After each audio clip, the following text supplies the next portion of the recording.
Morning glory, America. I am Hugh Hewitt in the ReliefFactor.com studio inside the Beltway. It is Friday, and the number of coronavirus cases in the United States is approaching 245,380 at this hour, according to the New York Times. More than 6,000 Americans have died from the virus, 6,095. They do note that 10,411 have recovered. I would notice that worldwide there are more than 1 million cases now, and as in 1918 and 1920, we'll never quite know what's going on in the third world where medical systems are fragile, but pray for them and be generous to people who serve them because it's going to be a very rough time. Dr. Birx was on with Martha MacCallum last night. Many of you watched the briefing. I watch every minute of the briefing. I would encourage you to listen. This was Dr. Birx with Martha MacCallum, cut number 18, where she's talking about countries are really now figuring out everybody has to flatten the curve. Go ahead. We know from the countries around the globe that really enforced their stay-at-home policies have really flattened the curve. We see it happening in Italy, we see it happening in Spain, and we think that is incredibly important. It's why the president put out the guidelines. Those are guidelines for all of Americans, speaking directly to Americans, past their local governments and state governments to say, please understand you need to stay home. But no national lockdown, nothing that's more severe is being recommended by you and the force right now?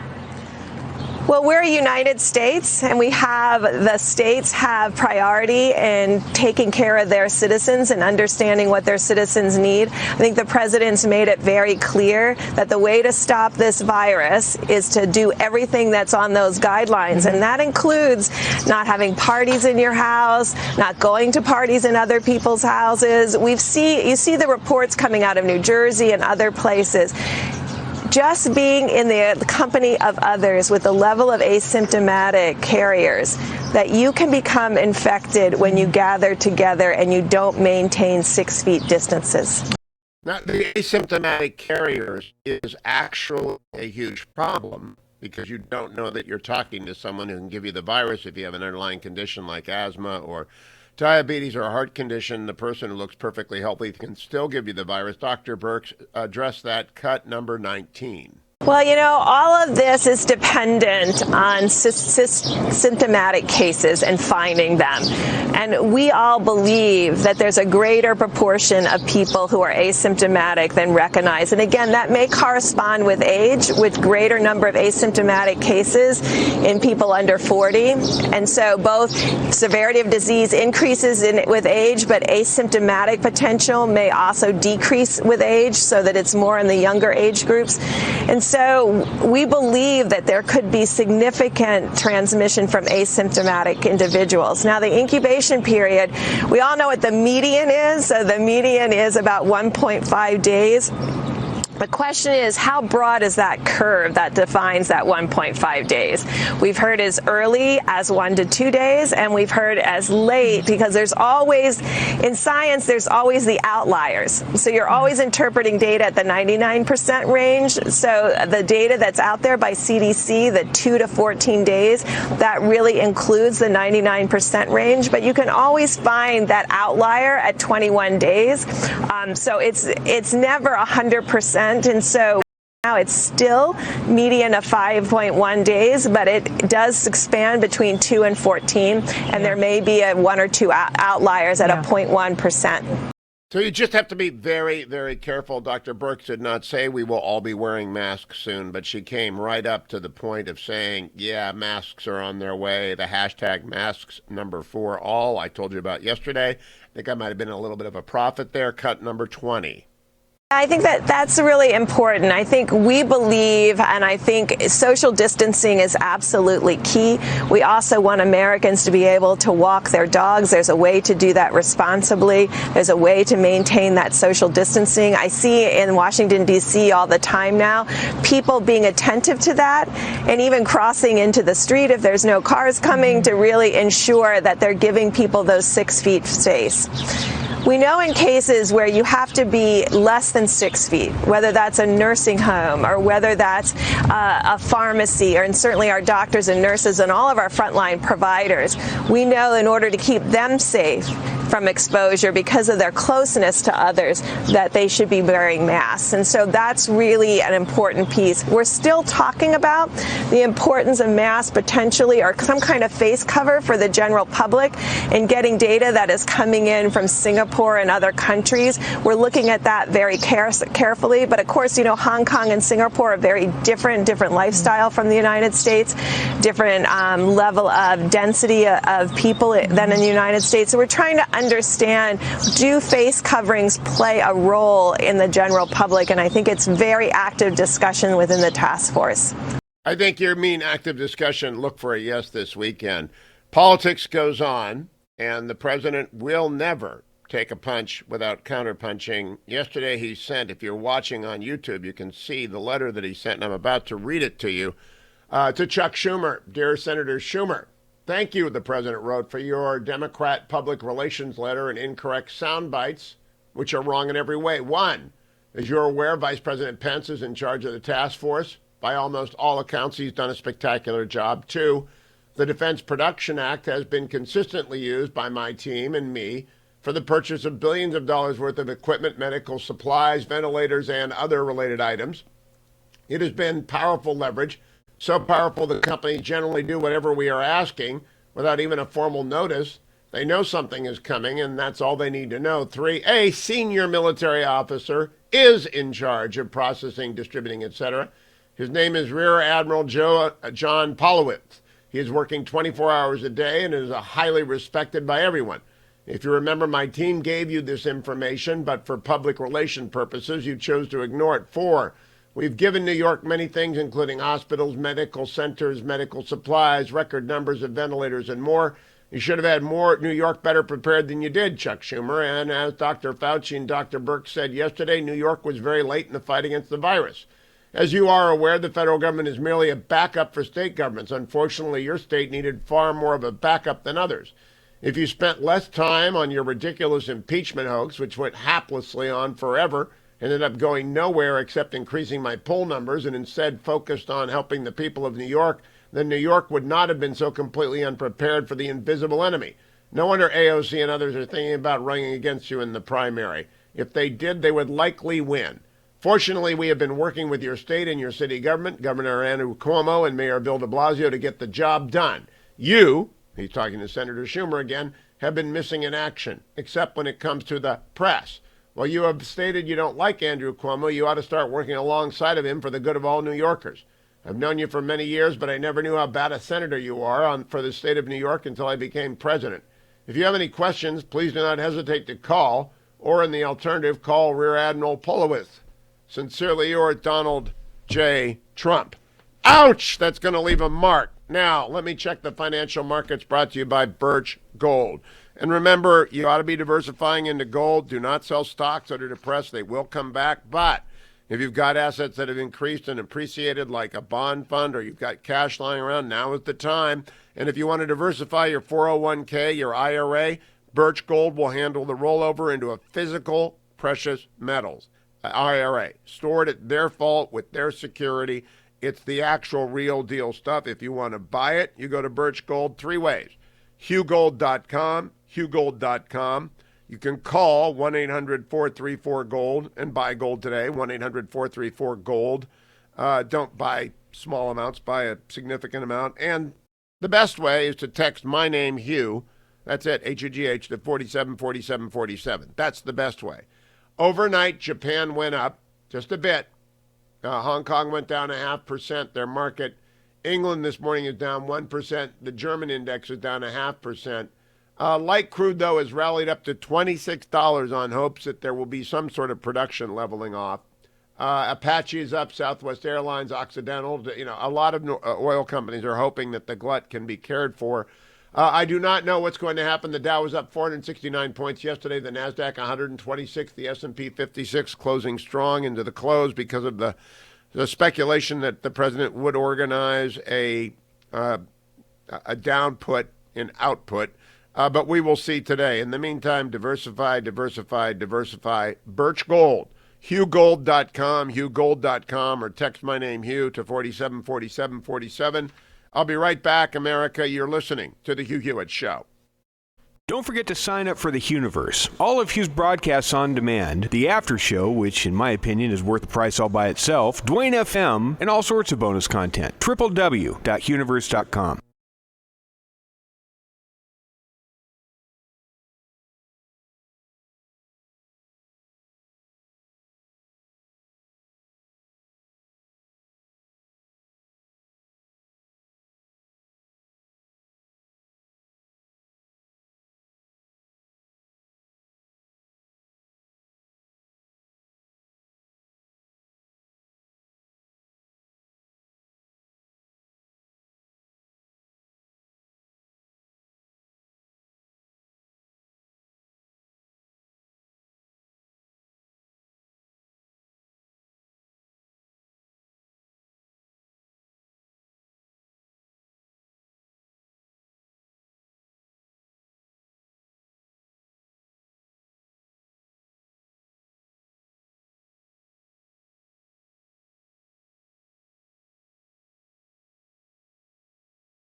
We can't send a letter, America. Hi, it's Hugh Hewitt.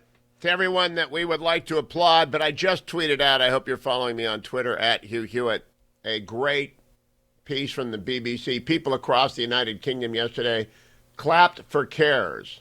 All across the country, in markets and apartments, on streets, masked and unmasked. They clapped for the people who are taking care of them in the hospitals, in the nursing homes. It's a great moment. I would suggest you go to Hugh Hewitt on Twitter and watch it. Now, we don't live in a dictatorship or an authoritarian state, thank God. Rodrigo Duterte is the president in the Philippines. Now, this is in partial English, partial Filipino, and I want you to listen to what it's like to really live in an authoritarian country. Cut number 7. I will not hesitate. My orders are sa pulis, pati military, pati mga barangay, na pagka ginulo at nagkaroon ng okasyon na lumaban at ang buhay ninyo ay nalagay sa alanganin, shoot them dead. Alam mo, we are ready for you. Gulo o barilan o patayan, I will not hesitate my soldiers to shoot you. I will not hesitate to order the police to arrest and detain you. That's if you defy the lockdown in the Philippines. Here you'll get some bad looks. Thank God we live in the United States. They will shoot you dead in the Philippines. Donald Trump, by contrast, in his presser yesterday, talking about, for example, Social Security and Medicare. Cut number 8. Furthermore, we want Social Security beneficiaries to know that if they are typically not required to file a tax return, they don't have to file one in order to receive the direct cash payments that will soon be distributed to American citizens. The Treasury will deposit the money directly into the bank accounts. And don't forget, I will always protect your Social Security, your Medicare, and your Medicaid. We're protecting Social Security, Medicare, and Medicaid, and I always will. Quite a contrast between the two presidents, wouldn't you say? He also talked about the Paycheck Protection Program that begins today. Cut number 9, the president. At the same time, we're also racing to get relief to American workers and small businesses, as you know. I want to remind small business owners across America that the Paycheck Protection Program is launching tomorrow. Nearly $350 billion in loans will be available to small businesses, including sole proprietors. These loans are up to 100% forgivable as long as employers keep paying their workers. Got to take care of your workers. Steve Mnuchin, the Secretary of the Treasury, has really shined throughout this, said the same thing. Cut number 10. You use this to pay your workers. Please bring your workers back to work. If you've let them go, you have 8 weeks plus overhead. This is a very important program. It is. I'm using it in the Nixon Foundation. We are not letting anyone go, and we will take this grant loan, and we will use it because we don't want to lose. We want to reopen the Nixon Library as soon as we can, as does every other library, museum, theater company, not-for-profit in the world, in the country, I mean, and we will. You've just got to go get it. Jared Kushner, talking about his father-in-law, Jared Kushner, the very competent son-in-law of Donald Trump, said this about President Trump. Cut number 11. And what he's been very impressed by is the way that we've been resourceful to find product all over the world, all over the country, and we are finding ways to solve the different problems.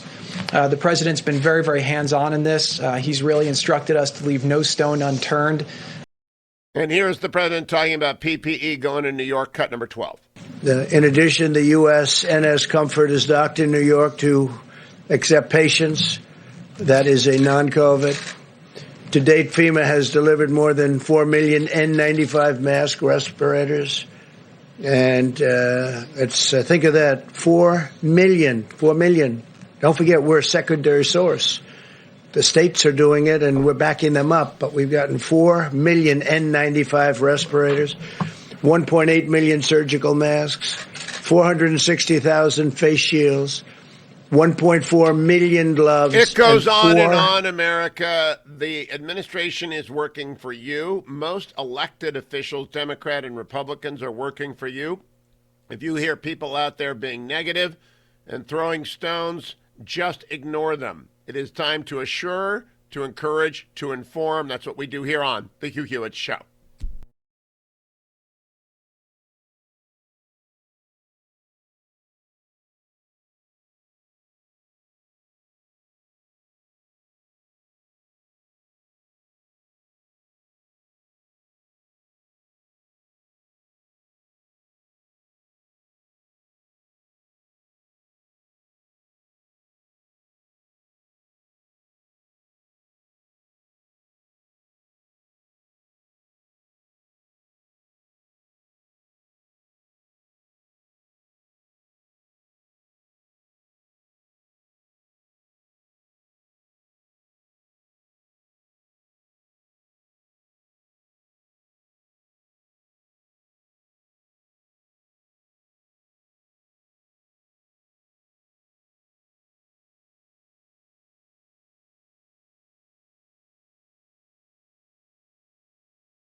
Welcome back, America. It's Hugh Hewitt. That is music from the Battle of the Bulge, the 1965 epic starring Henry Fonda and Robert Shaw that for inexplicable reasons the official film critic of the Hugh Hewitt Show, Sonny Bunch, denounced, even though President Eisenhower came out of retirement to himself denounce the movie in 1966 as inaccurate. I don't know why we wouldn't watch it. It's 3 hours. These dark times. It is so bad. 3 hours. 3 hours. I don't know. Why did Telly Savalas, just answer me one question, they run the credit, Henry Fonda is first, and then at the very end of the credit roll, Telly Savalas is Sergeant Guffey. Why do they put someone at the end of a credit roll? Well, they do that on posters, right? Like where you have somebody who is more famous than the rest of the cast or most of the rest of the cast, say, with credit, right? Like, it stars Brad Pitt, and then like 5 lesser people, and then it's at the end of it, it's like with Alec Baldwin, or something. And they do that to give the guy like a little bit of an extra shout out. He's not the top line, but he is the guy who he's a guy he gets a little extra respect. It's a show of respect, basically. One last question about Battle of the Bulge. All right, Robert Shaw is the bad guy. Good, the competent German, not an SS guy, but he's a bad guy. Who is Robert Shaw? Was he the same guy that was in Jaws? I guess. Hugh, I have never even seen Battle of the Bulge. I am not going to watch Battle of the Bulge now. That's not a thing that I'm rushing out to. Getting killed and blown up by Germans for a month. It's not like April is tough compared to what The Greatest Generation did in December of 44. Yeah, I mean, this is much, much better than being stuck in frozen earth. Having to dig out foxholes out of the frozen, French tundra. Exactly. Belgian and German. When the Germans are trying to shell you. Right. Well, continental Europe. It's better. It's better. We are better off than they were, certain. But still, boredom is a real war itself, Hugh. And yeah, it is. I admit. And it can increase domestic violence, and it can increase child abuse, and it can increase substance abuse. That's actually why Netflix, Amazon Prime, Disney matter a lot. Yeah, they do. A study showed that streaming is up 85% or something like that. Wow. Not a huge shock, considering there's just so little else to do. But what should people watch? All right, so. One thing that I would like to highlight, one of my friends, Kyle Smith, he wrote a great piece for Decider.com about the Melaissance, the Mel Gibson Renaissance, and you saw some evidence of that when Bloodfather. There's a 90 minutes grindhousey, high concept action movie called Bloodfather that came out in 2016. Nobody really saw it. Never heard of it. Play in theaters, right? But it stars Mel Gibson. He plays a dad who's trying to rescue his daughter from a band of gangsters and criminals. They want to take her out because she knows too much, et cetera, et cetera. It's not high art, but it is good pulpy art. It's good high energy pulpy entertainment. That movie came out on Netflix this week and shot right to the top of the top 10 charts. It was the number 4 most watched program on Netflix. It was the most watched movie on Netflix. Everything else was a TV show, like Tiger King and Ozark and all that. So it was that is something that is worth checking out. And another movie that Kyle mentioned in that piece is Dragged Across Concrete, which was produced by my bosses at Cinestate. Dragged Across Concrete, which stars Mel Gibson and Ben Splon as cops who are looking to, take down a big score of their own after they get suspended for, roughing up a subject who kind of had it coming. Is this a Hugh Hewitt audience movie? Well, I mean, it's a little bit dark. It's a little bit not horror though, right? It's a cop. It's not movie. horror. It's not horror. It's a cop movie. But it's very good. I like it a lot. It is on. It's streaming on HBO for free now. That just hit HBO.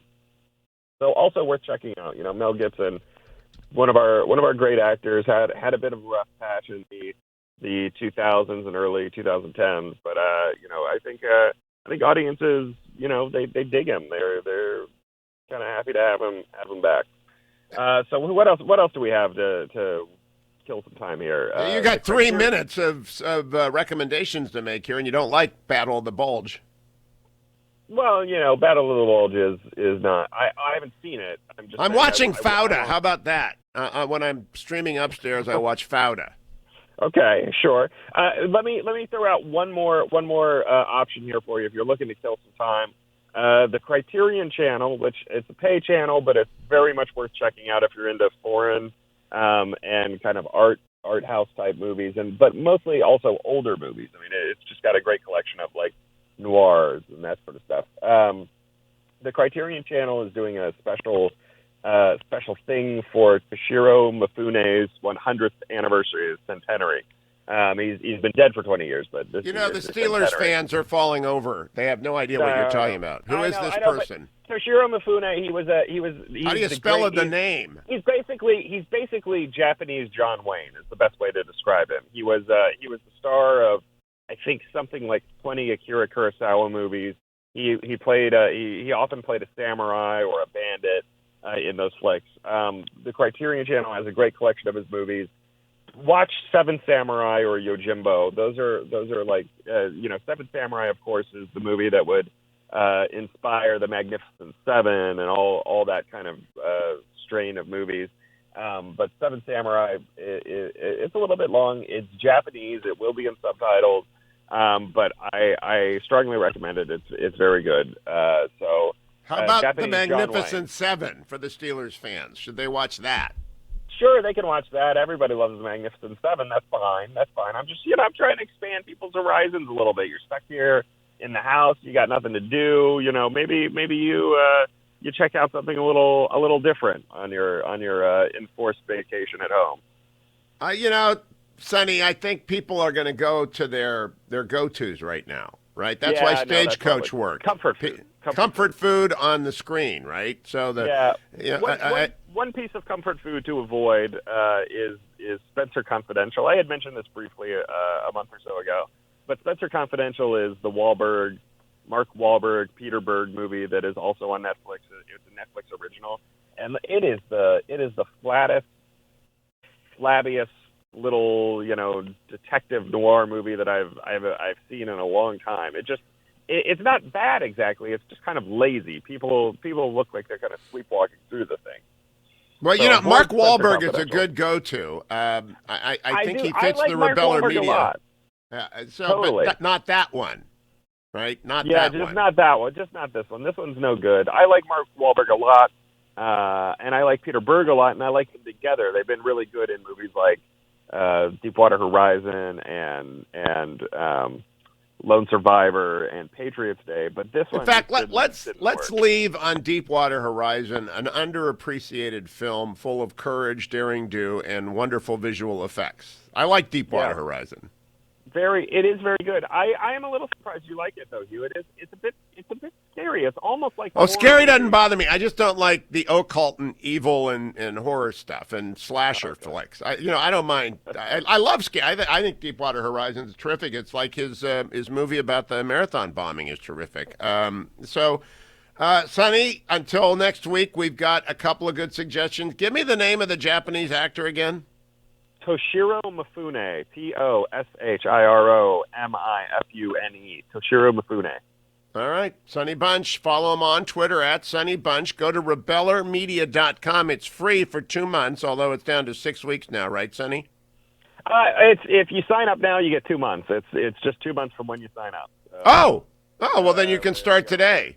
Yeah, you can start today. Two free months. There's if you go to the homepage at rebellermedia.com, there's a little link in the top left-hand corner that'll take you to that 2 free month deal. So great. Sonny Bunch, thank you, my friend. Always a pleasure. Time for me to tell people about ReliefFactor.com. First hour. Yesterday I did 8 miles, friends.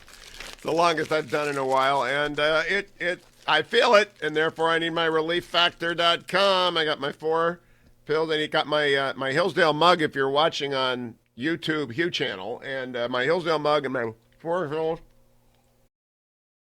Not quite stone cold, but lukewarm coffee. And Oxy, I take these because I carry curcumin, resveratrol, and omega. And I take it because I don't want to be one of those people hooked on OxyContin. I want to use natural supplements that are good for you no matter how much you ache and pain.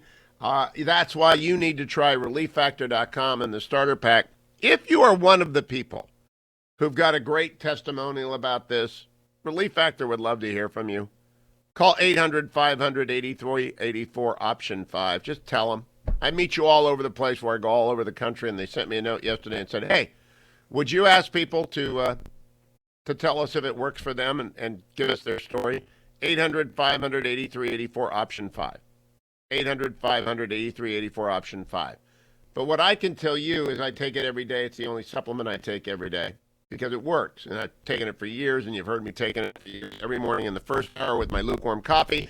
And I wish you would give it a try if you have got ill effects of that. You know, if you did something stupid like I did and go 8 miles instead of 3 and you're feeling it, ReliefFactor.com. Support for the temporary relief of minor aches and pains. Get the starter pack. Come right back on the Hugh Hewitt Show.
Joined now by the poet laureate of the Hugh Hewitt Show, because now more than ever, poetry matters. Hello, Joe. That's right. You know, you poets like us, we are always looking toward the future, and that's what we're looking towards here. When all of this is over, and we're heading back to work, the jurist and the juror, the client and the clerk, when the virus takes a powder as the world around us warms, and we get back to our businesses and other social norms, when the numbers are digested and the patterns are all clearer, what will we be seeing when we look into the mirror? Will we find we had more patience than we ever thought we had? Or the job we felt beneath our skills was really not so bad? Will we have completed projects we all promised to begin? Will we all speak foreign languages or play the violin? Will we see appreciation for the bar and for the beach, for the people who deliver, and for all the saints who teach? Will we then express our gratitude, we really ought to do it, for all essential personnel who work to get us through it?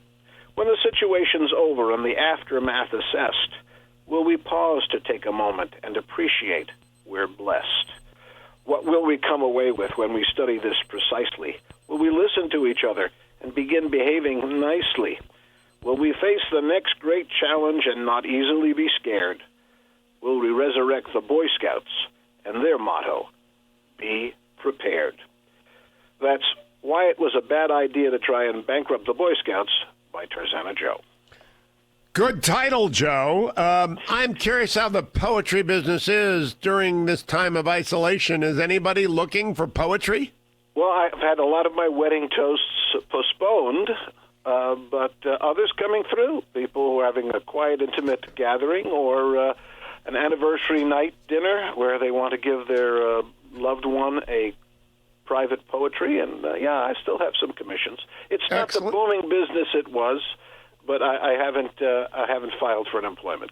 Support your local poet. Tarzana Joe at Reagan.com for all your poetry needs. Support your local poet. Joe, will you be posting why it wasn't a good idea to try and bankrupt the Boy Scouts at TarzanaJoe.com? Yes, I will. Thank you. I will. Thank you, Joe. Be well. Now let's close this hour. Acting Secretary of the Navy Thomas Modly joining me at the top of next hour for an update on the TR. Let's close with Tony Fauci on the Today Show with Savannah Guthrie.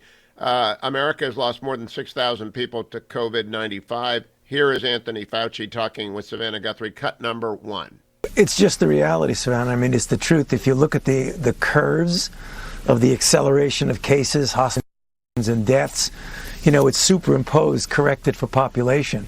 It's a really serious issue. I mean, Italy got hit very hard, and it's very clear that we are getting hit very hard. Right now, the epicenter of it, States, is New York City, but as you see, it's not going to be confined to New York City. We're going to be seeing this kind of thing in other large cities. It's a very difficult situation, as was predicted. This is going to get worse before it gets better, for sure.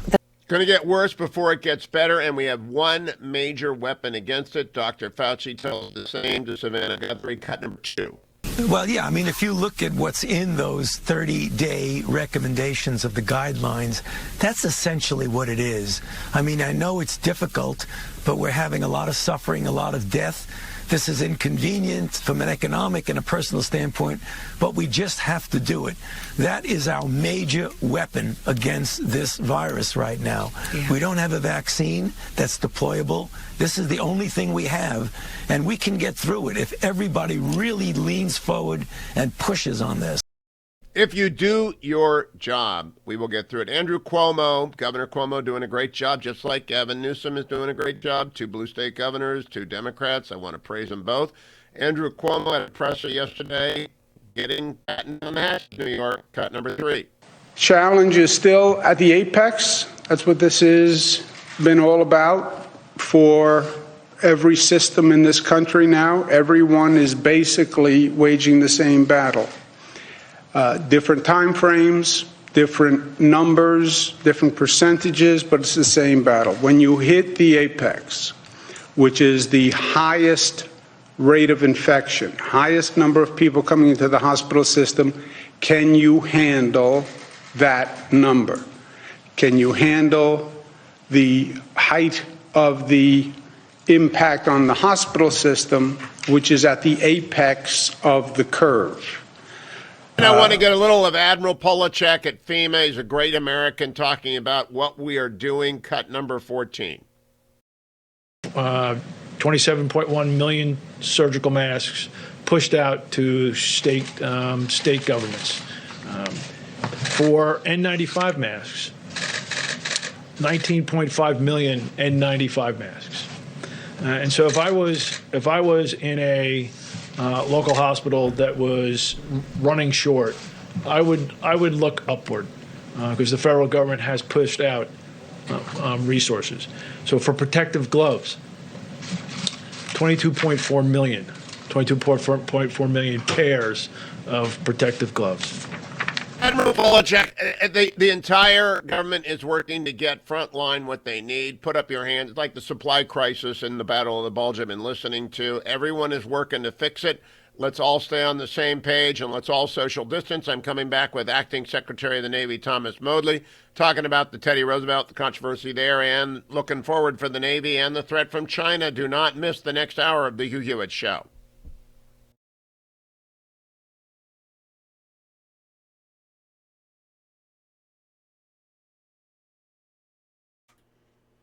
Okay, we will do the best we can with Modly. Its internet is real in right now.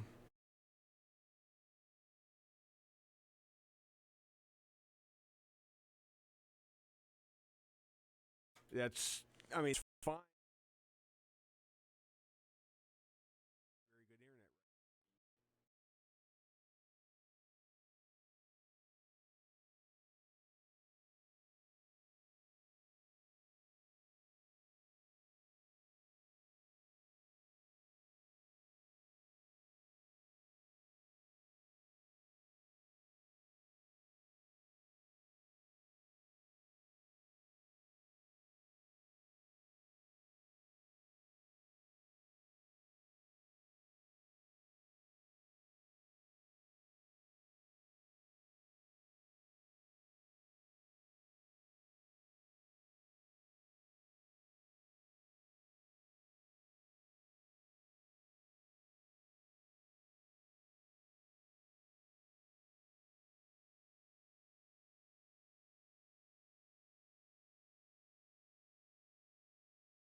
Greetings to everyone listening across our 400 affiliates. I'm pleased to welcome back to the program Acting Secretary of the Navy, Thomas Modly. Good morning, Secretary Modly. Welcome back. Good to have you. Good morning, Hugh. How are you? Good. I'm not sure I'm comfortable talking about a strategic asset, but it's in the headline, so some questions about the Teddy Roosevelt. And if it's an inappropriate question, just say so. Okay. Should we be discussing carriers at sea and their readiness at all? I would prefer that we don't do that in public forums, clearly. That's part of the rationale behind why I took the action that I did yesterday. It's been a long time since I was in the Navy on active duty, but one of the first things I learned as a midshipman was this phrase that I think became popular in World War II, which is loose lips sink ships. And, maybe we need to update that now for the digital era, but I think that I think the message is pretty clear. We have to be careful with the information we share and how we share it. It's certainly not a reason for us not to share information through proper chains of command and to be transparent about challenges that we're facing, particularly in crises. But that's not what happened in this instance, and that's the reason why I took the actions that I did yesterday. Now, Secretary Modly, since the Teddy Roosevelt is on the front page of every newspaper, I'm going to break my rule and ask you a few questions. First, it's berthed in Guam. Could it surge to sea if needed? Yes. Are any of the sailors on the TR in bad shape? The press coverage and the letter giving rise to the action yesterday seem to suggest there might be some sailors in bad shape.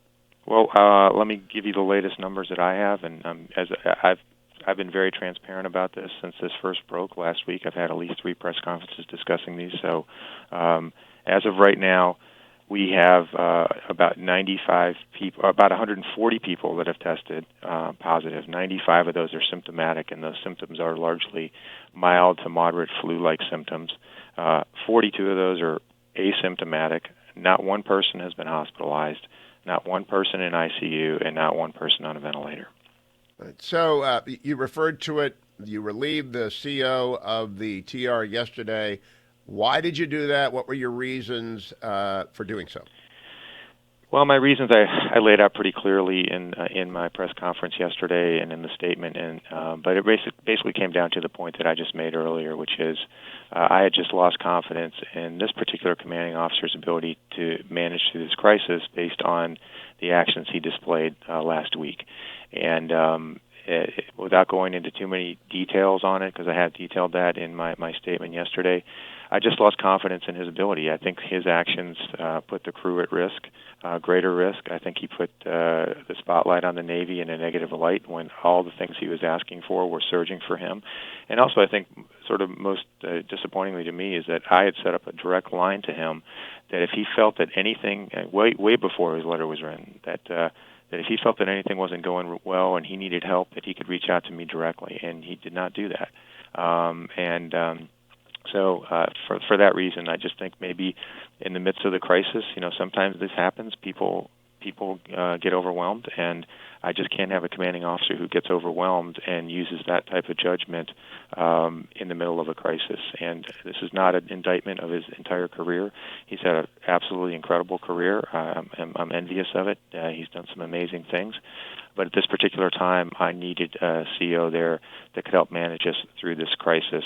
And I just didn't think, based on those actions, that I could do that with him. Now, there's a lot of conversation in the media about chain of command, Secretary Modly, and for the Steelers fans out there, they think that's the 10-yard line marker. What is the chain of command, and what happened to it here?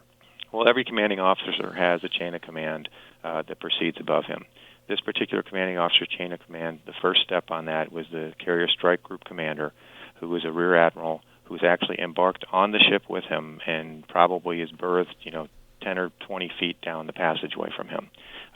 He, instead of going to that particular admiral's cabin and sitting down and talking with him about his concerns and coming up with a strategy with him on how to address them, he decided to send an email and copy that email to a large list of other people who were not in the chain of command.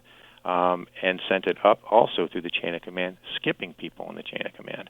And that to me just represented just extremely poor judgment, because once you do that in this digital era, you know that there is no way that you can control where that information is going to go. And so what happened very, very predictably, and should have been predictable to him, is that the media picked up on it. And, of course, they published it, which, is their responsibility to do, I assume. And then we're scrambling around to try and understand whether or not what he's saying in this statement is true, whether or not the Navy is actually doing what it's supposed to be doing, when he knew full well at the time that everything he had been asking for was flowing into theater as fast as possible. And it just undermined our efforts. And I think also, unfortunately, put a lot of families, created a lot of distress for the families. He did not even talk to his command master chief about this, so the enlisted people on the ship were not aware of what his feelings were on the state of the ship, and it just was extremely bad judgment. And I'm not saying that in the next instance where he has some type of a high risks or crisis that he's having to deal with, that he would react as poorly as he did there, but I couldn't afford to take that risk at this particular time, and so that's why he's being reassigned. Secretary Modly, removing a commander in the field is difficult. General Mattis relieved a colonel on the march to Baghdad on April 4th, 2003, and he wrote about how hard that was. How difficult a decision was this for you? Hugh, this is the hardest thing I've ever had to do, particularly in this job, because I know that in my heart and in the heart and mind of this particular officer, every single thing that he was doing was with the best interests of the crew in mind, for their lives and their safety. I know that he loves this crew. I know that the crew loves and respects him, but that's not an excuse for exercising the judgment that he did.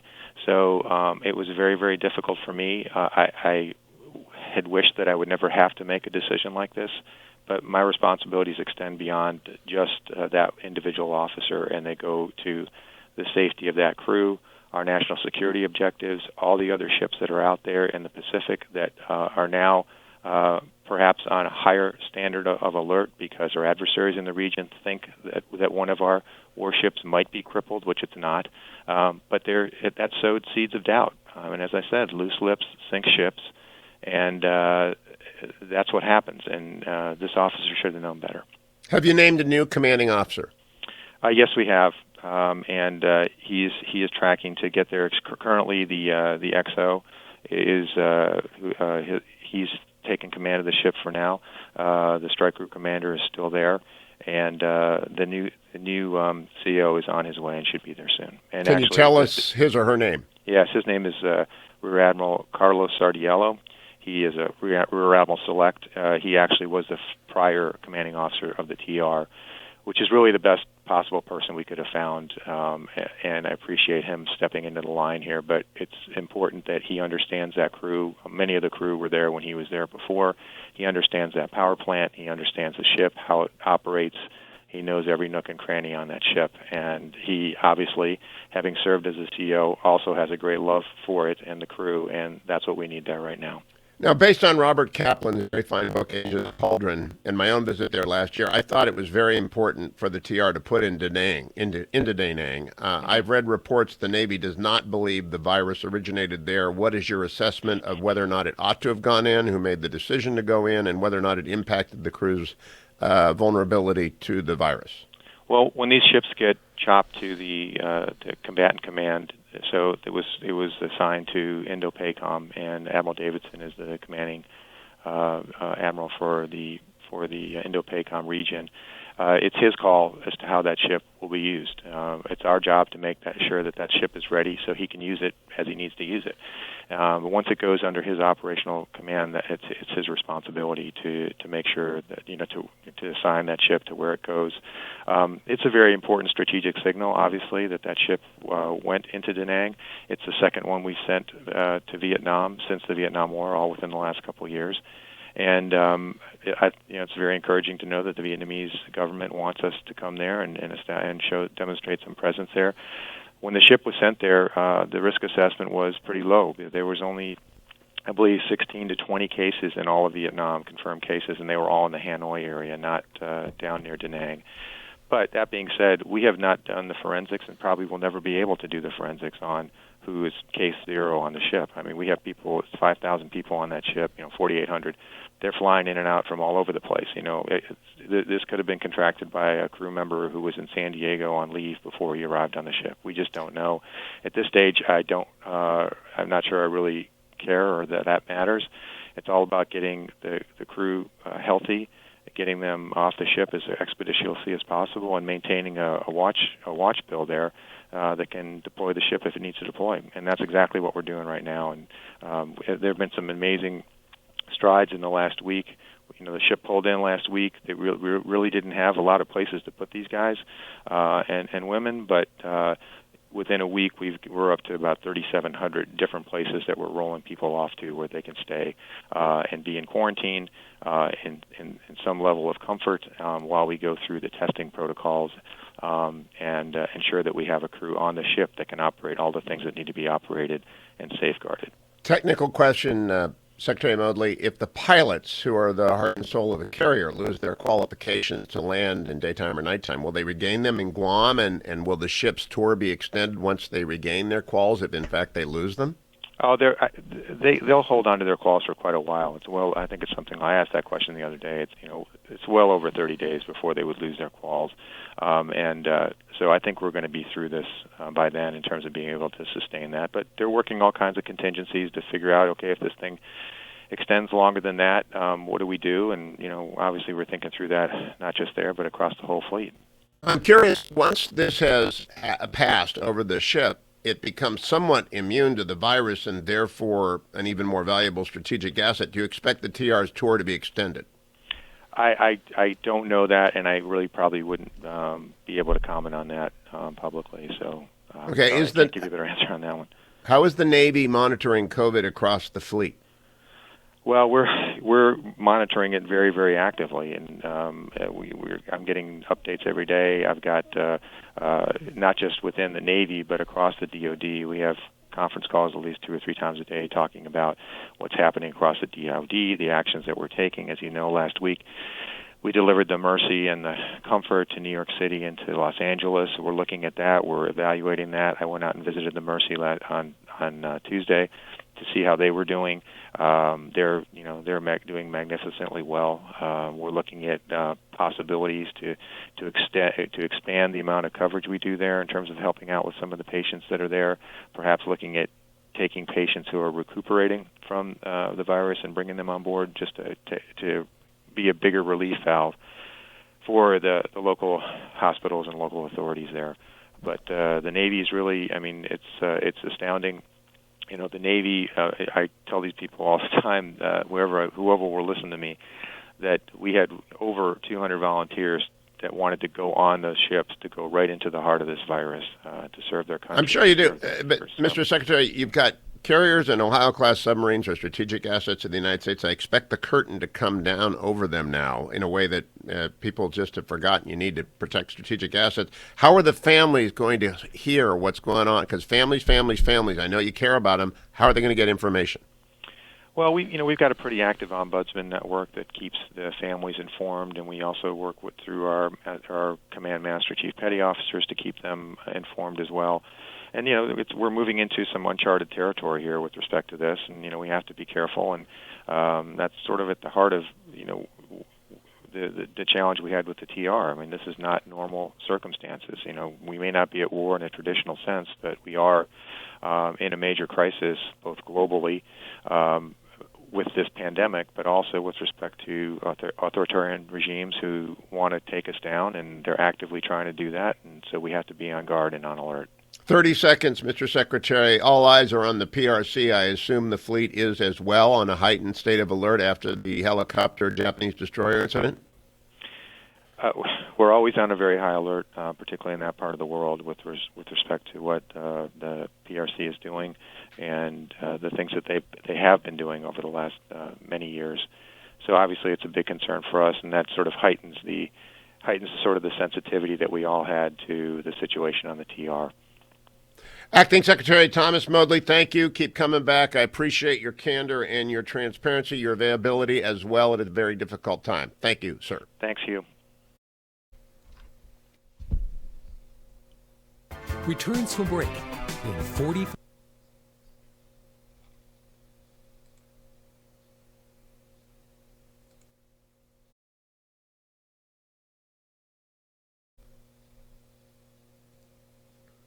Hey, Hugh. Can you hear me?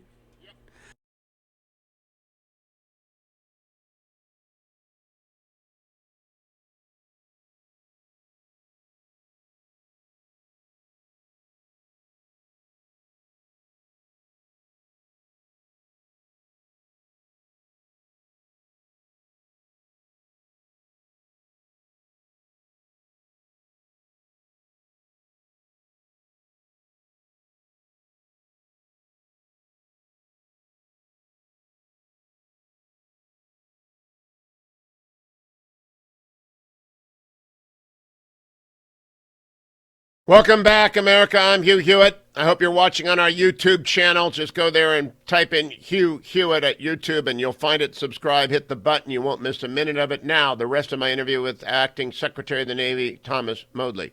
So he can use it as he needs to use it.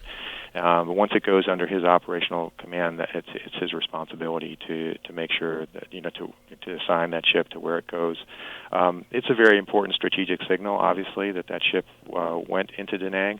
It's the second one we sent to Vietnam since the Vietnam War, all within the last couple of years.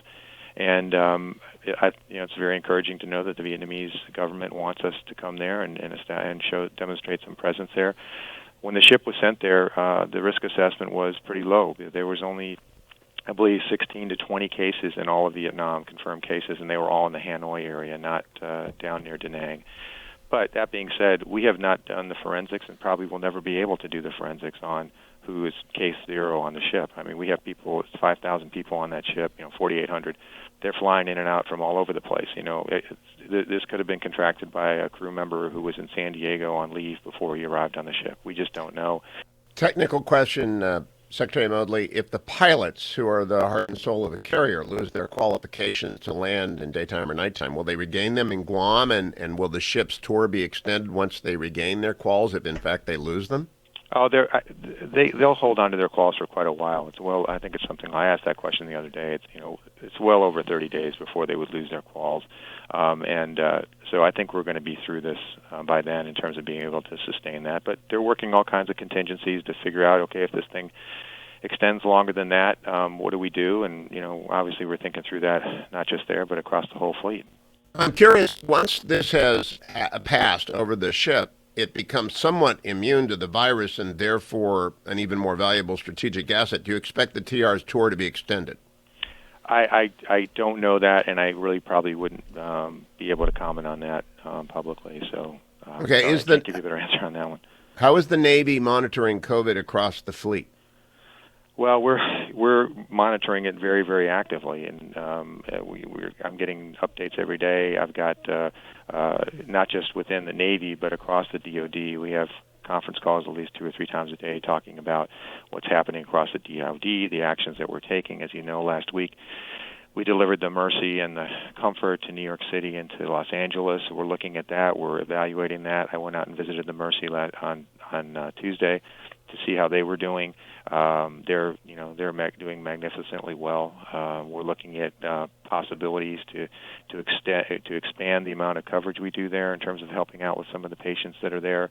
Perhaps looking at taking patients who are recuperating from the virus and bringing them on board just to be a bigger relief valve for the local hospitals and local authorities there. But the Navy is really, it's astounding.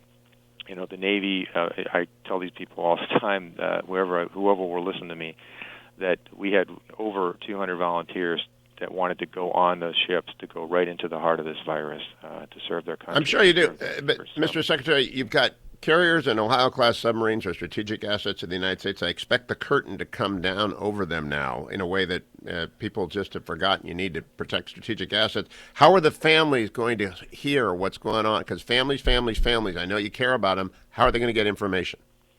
Well, we've got a pretty active ombudsman network that keeps the families informed, and we also work through our command master, chief petty officers to keep them informed as well. And we're moving into some uncharted territory here with respect to this, and we have to be careful. And that's sort of at the heart of the challenge we had with the TR. This is not normal circumstances. We may not be at war in a traditional sense, but we are in a major crisis, both globally with this pandemic, but also with respect to authoritarian regimes who want to take us down, and they're actively trying to do that. And so we have to be on guard and on alert. 30 seconds, Mr. Secretary. All eyes are on the PRC. I assume the fleet is as well on a heightened state of alert after the helicopter Japanese destroyer incident? We're always on a very high alert, particularly in that part of the world with respect to what the PRC is doing and the things that they have been doing over the last many years. So obviously it's a big concern for us, and that sort of heightens sort of the sensitivity that we all had to the situation on the TR. Acting Secretary Thomas Modly, thank you. Keep coming back. I appreciate your candor and your transparency, your availability as well at a very difficult time. Thank you, sir. Thanks, Hugh. I'll be right back, America. Stay tuned. Go to youtube.com. Fill in Hugh Hewitt if you want to see that entire interview. Hugh Hewitt, YouTube channel. Go and sign up for it today, and I'll be right back.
Welcome back, America. I'm Hugh Hewitt.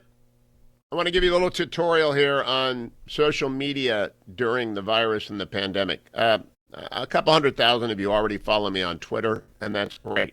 I want you to go there. I always tweet out the links to the transcripts when they are posted in the audio. You also ought to be a subscriber to my YouTube channel. You can watch this show every day at YouTube. Go to YouTube, use the search function Hugh Hewitt, subscribe, and then you're in. It's the easiest thing to do. You can watch the show at hughhewitt.com. That's a 2-click thing. A 1-click thing is the YouTube channel. So if you go to YouTube and click Hugh Hewitt and enter Hugh Hewitt, you'll find it. Hit the button right there in red, subscribe, and then you'll be able to hear things like Acting Secretary Moodley as it happens. Now, the Secretary just made news, and that news is the new CO's name. The idea of whether or not the tours will be extended, we do not know. A lot of background that does not come out in a press conference because press conferences are inevitably 1 or 2 question, maybe 3 in a row, and you can't develop a theme. So that's a 20-minute conversation with the Secretary of the Navy. What I am most relieved to report is there is not a single sailor on the Teddy Roosevelt who's in dangerous shape. Not one. And I want the families who are listening and the families of the families and the people who are friends of the families to know that while the ship is still ready to surge and capable of defending itself and capable of going to sea in a crisis, its sailors are being taken care of.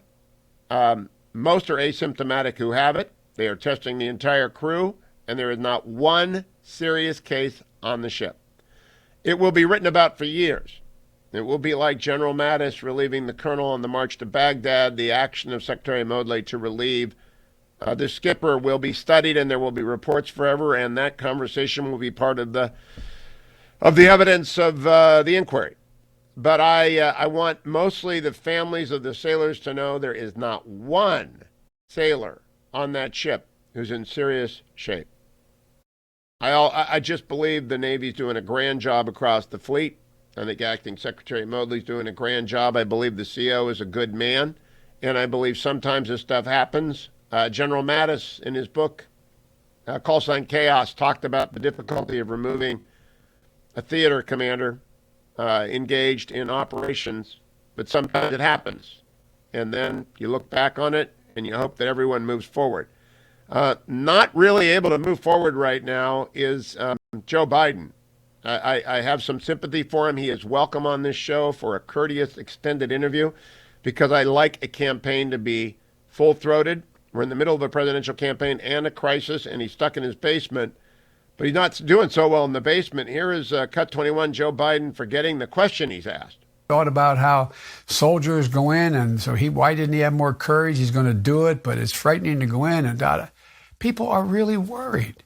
Let's get on the job of providing what is needed. You asked the third part of your question related to whether or not, what was the third part of your question, actually? You asked 3 pieces. That's why it's not fair for an interviewer to ask a multi-part question on a Skype interview. And that's because you can't cover. You can't remember. You can't get a signal back. I've done 25,000 interviews in the course of my career. Most of them are posted at hughhewitt.com. When I do them on the radio, Dwayne, what's up the transcript? I know the media loves that because they get stories out of it. But you got to help people out, and I'm sympathetic to Joe for getting the question, although he does that a lot. I want to go back to Dr. Fauci now on CBS with Gayle King yesterday. There's a question on many people's minds. Cut number 17, Anthony Fauci talking to Gayle King. No, we look at that literally every day. It really depends on what city you're talking about and from where you are coming. So this is something that you're absolutely correct is on the table and it's discussed, but no decisions have been made about banning travel within the domestic United States. You see, there are lots of decisions that are on the table that have not been made. We do know we got to send supplies where they need to go. Mike Pence, the vice president who is in charge of the task force, yesterday talking about help being on the way. Very quick cut number 13.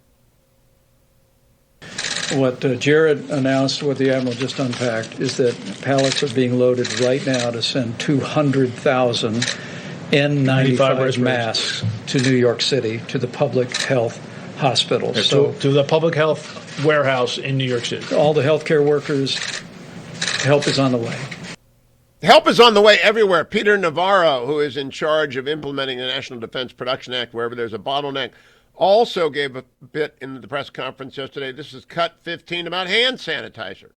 Under his leadership and the voluntary efforts and the pride and patriotism you talked about earlier, that we had 4,000 Tyvek suits delivered to the New York PD within 16 hours. That's a new record in Trump time. At the same time, a second phone call was made to Tara Engel at Pernod Ricard and Laura Lane at UPS. They were on the same phone call, and I said, Tara, Laura, we got this issue. They need hand sanitizer. Literally, within 2 hours, we had 50-gallon drums, 6,000 gallons of hand sanitizer on a UPS truck heading up to the NYPD, and it probably arrived today with a promise from Pernod that they will continue to supply the NYPD throughout the course of this crisis. Now I have to talk about Nancy Pelosi, and this pains me because we're in the middle of a crisis. Yesterday I spoke with Newt Gingrich from Rome. Newt came to the conclusion that the speaker is acting in a despicable fashion. I have just played for you, and you have been able to watch at HughHewitt.com or on the YouTube channel. You're able to watch the video of those variety of people: the Admiral, Peter Navarro, Mike Pence, the Vice President, Jared Kushner, the President, just basically Deborah Birx. I played you all these people who are doing all-out, flat-out America rallying. And then Nancy Pelosi goes on with Andrea Mitchell, and this is what you get, cut number 4. Do you think it's fair for Mitch McConnell to suggest that impeachment slowed down the federal response? No. Oh, that's so sad. They can't handle their jobs, I guess, because what are they saying? We ignored it? It was self-evident. Most people knew about it, and certainly those of responsibility.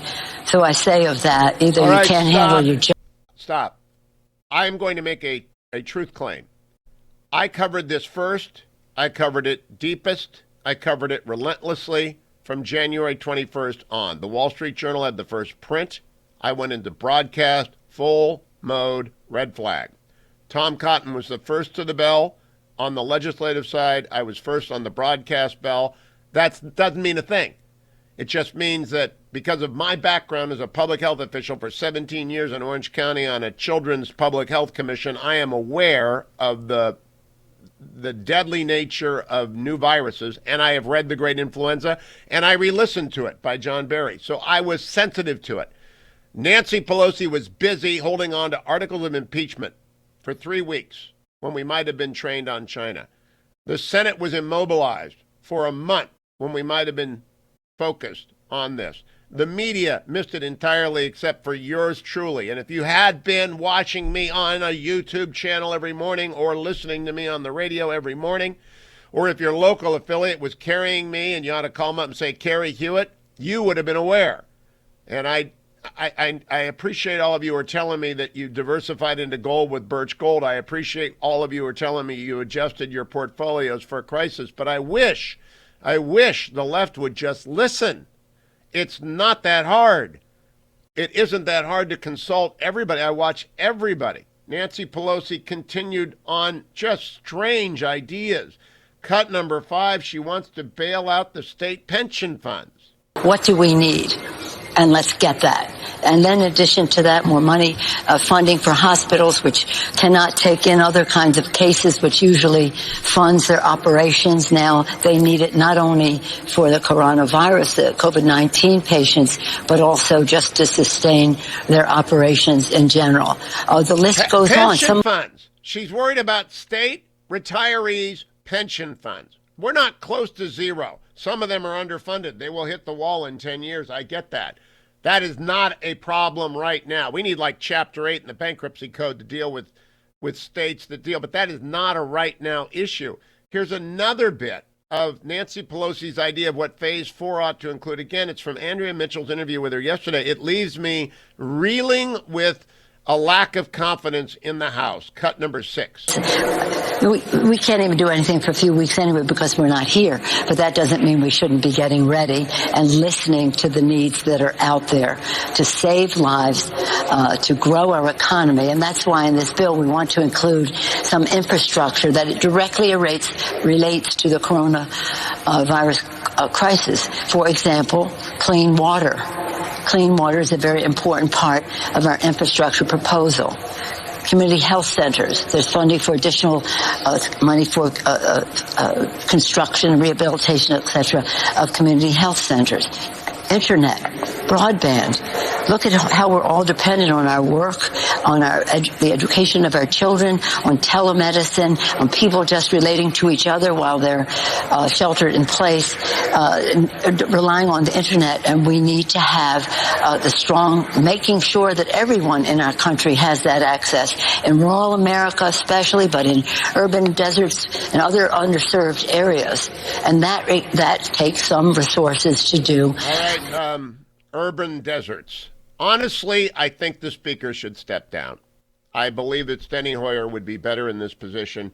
Her select committee idea is completely nuts.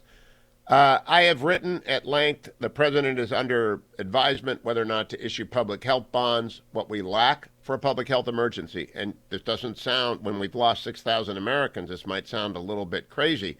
This is not as bad as it could be. This is nothing like 1918 to 20 yet. Now, we will go through passages in the virus during the summer. 12 iterations between 1918 spring and fall made it a deadlier virus. We need public health capacity. What the Army Corps of Engineers successfully did in the Jacobs Center has to happen in a permanent way across the United States. That's why I believe in public health bonds and why I would subscribe to them and why every American would join the fight, just like we did with victory bonds in World War I and Liberty bonds in World War II. But public health capacity is not clean water. It isn't broadband. The private sector is delivering a lot of that. Public health capacity is something the private sector will not buy, but that the public will. And so the last person you want giving you advice is Nancy Pelosi. My advice to you is you ought to be listening every day at HughHewitt.com. You ought to sign up at the YouTube for the channel. I pushed it before, but now it's becoming vital. Just subscribe and you won't miss a thing. And then do not forget your relieffactor.com. Time to show it to you. There it is. And your honor-bound coffee. I tell you about this every day because Pete and Seth Talbot are my friends, and this is a great product. And I ran 8 miles yesterday. I was very glad to be able to do so on a path that is largely isolated. You know, I give my 6-mile berth, and I'm so slow, people can see me coming. I'm not really going to be Bugs Bunny fast. But trundling matters, walking matters, getting outside 6 feet apart matters. Soon we'll all be wearing masks, I think. I think that order's coming. But relieffactor.com, the starter pack is $19.95. Those 4 natural supplements, Icarian, curcumin, resveratrol, and omega, also good for you. I would love for you to get started this weekend. And at the same time, go to honorboundcoffee.com. Because all those people that I talked to the Secretary of the Navy about on the Teddy Roosevelt, they have families. Families are supported by every dollar of profit made by honorboundcoffee.com. But you have to subscribe to get your coffee from it. Be a patriot. Honorboundcoffee.com. 100% of the profits go to serve military families. Come right back on the Hugh Hewitt Show.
Welcome back, America. I'm Hugh Hewitt. Coming up, Larry Arnn, the president of Hillsdale College, with a Hillsdale dialogue on leadership, and our model today couldn't be more appropriate. Moses.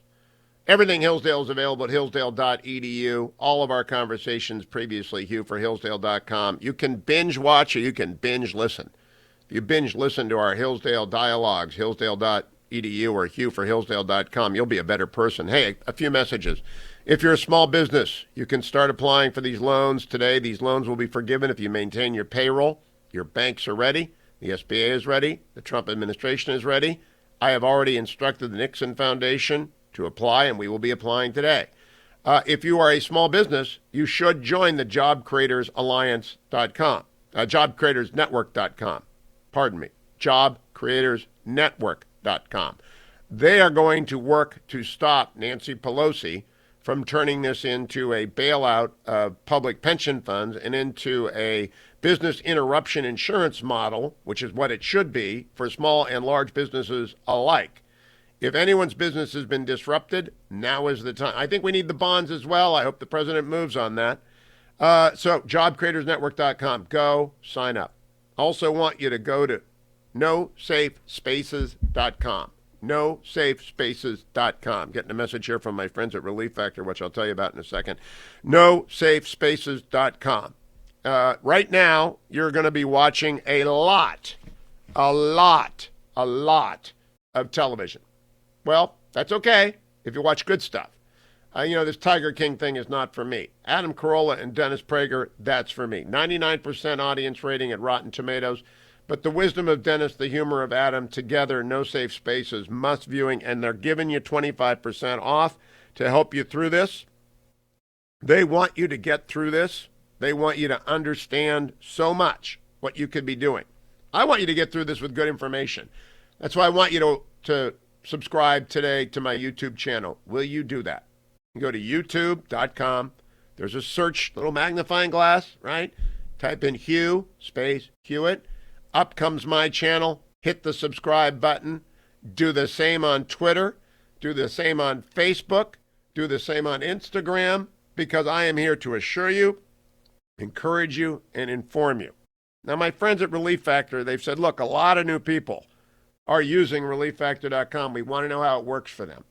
They really would like to know whether or not you are like those people who come up to me everywhere. And all you have to do with a react is call 800-500-8384, ask for option 5. 800-500-8384, ask for option 5. Now, I want everyone to understand, going into a weekend, I get antsy because I got no chance to talk to you. But I do write. I'm going to have a Washington Post column out tomorrow on Leader McConnell, who I think is just absolutely the person we ought to be looking to on the Hill to guide Phase 4 if and when it's necessary. I will continue to tweet the key links. Now, maybe you've never used Twitter before. You might be in my older demographic. You need to get on Twitter. If you're on Facebook, follow Hugh Hewitt on Facebook. We put up all the important stuff there. I've already mentioned the YouTube channel. Subscribe to Hugh Hewitt. Instagram for the younger people, but I use Twitter. I link you to every key audio, every key transcript. I link you to every story I think you ought to read. You can trust me, and that's when this show becomes important. The trust factor becomes important. I've been doing this since 1990, all right? So 30 years of broadcast. Never have I let you down, all right? 8 hours on 9/11, throughout the banking crisis, early to the bell on this. And next week, I'm going to do something I've never done before. I'm going to prove it. Generalissimo is working through the weekend to show you via clips exactly what we did on this show about coronavirus beginning in January through February and March. Why am I doing that? Because there are a lot of lies going on right now by people who are attempting to say, like Nancy Pelosi, that everyone saw it coming. That's not true. About 6 of us did. And that's because of impeachment. I wish people would just understand that, like Gresham's law, bad money crowds out good money. Bad media crowds out good media. Bad politics crowds out good politics. A waste of the Senate time means the Senate cannot put its time to good use. Do not let anyone tell you that impeachment didn't matter. This is a burden that is going to be borne forever by the whistleblower. It's a burden that is going to be borne forever by Adam Schiff. It is a burden that history will expose. I am quite confident. When the John Berry of the future looks back at the pandemic of the present, they are going to say with great certainty, woe is the United States. It lost a month. But we got a hell of a kick. As Larry Arnn and I will talk about on Moses coming up in the next hour on the Hillsdale Dialogue, we got a hell of a kick, like Eric Liddell in Chariots of Fire. If you watch one thing this weekend that hadn't got my face on it, watch Chariots of Fire, because you will be inspired and you will know there's no limit to the way that this country and anyone can come back when they get knocked down, like Eric Liddell in Chariots of Fire. I'll be right back. Thank you, Adam. Thank you, Ben. Thank you, Generalissimo. Dr. Larry Arnn from the Hillsdale Presidency up in Michigan joins me next on the Hugh Hewitt Show. This portion of the Hugh Hewitt Show has been brought to you by MyPillow. Call 800-951-5493 or go to mypillow.com and be sure to use a promo code HUGH.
glory, America. Bonjour, hi, Canada. That music means it's the last radio hour of a very long week and the beginning of a very long month.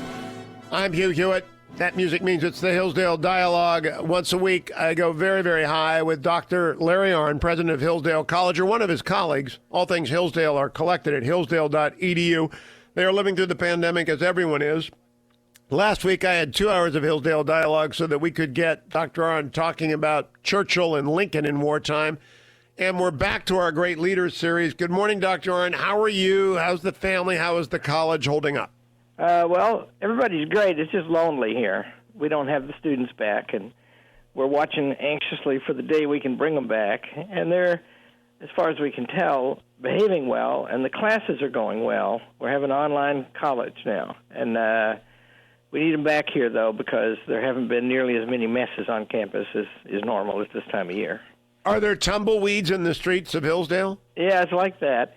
It hasn't, this is one of those years, like the weather in Hillsdale is, legendary, and it actually is way overblown. If it gets good in April or even in the second half of March, then we have a great spring, and we need that because otherwise we... Has that ever happened?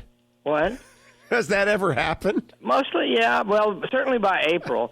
Tomorrow it's going to be 55 degrees and clear, but, today it's 38 or something. I have never been actually invited to Hillsdale's campus when it was above freezing. It's just one of those things. You guys bring me in the polar vortex. Well, we try to do for people what's good for their character. All right, Hillsdale.edu for all things Hillsdale, including this amazing course, Hillsdale.edu/U.S. History. You and I are going to talk about Moses today. And I want to explain to people, Moses is almost prehistory, but not quite. When I did my research on Moses, and we're doing a Great Leaders series, Rabbinical Judaism calculated his life at beginning in 1391 and extending to 1271 BC. St. Jerome says 1592 BC. We're not really sure. He's kind of on the fringe of prehistory. What do you make of that? It's a little worse than you say. Even there aren't really sources in Egypt about the Exodus, and there's a lot of everything that ancient is very sketchy everywhere. But there's no mention of Moses there, and so that raises a historical problem. Then the other thing is Moses is supposed to be the author of the first 5 books of the Bible, the Torah, and those tell the story of the creation of the earth and the exodus of the Jews from Egypt. First, they're going down there through Joseph, and then 3 books of laws, and now they say didn't happen. But I have some amusing and interesting things to read by Churchill about that because he doesn't like all that. He doesn't like that line of thought. Now, I want to begin by telling everyone, here's one reason we study Moses. If you go to the United States Supreme Court, on the north side and on the south side, you're going to see friezes. And on the, I think it's the north wall, maybe it's the south, I can't. You find, and I'm going to butcher some of the pronunciation, Menes, Hammurabi, Moses, Solomon, Solon, Draco, Confucius, Octavian. On the north wall, you're going to see Justinian, Muhammad, Charlemagne, King John, Louis IX, Hugo Grotius, Blackstone, Marshall, and Napoleon. What's that tell us about Moses? Yeah, the lawgiver. I will tell you, there's a great thing to do if you ever go to Rome. You can go to a place where Michelangelo's statue of Moses is.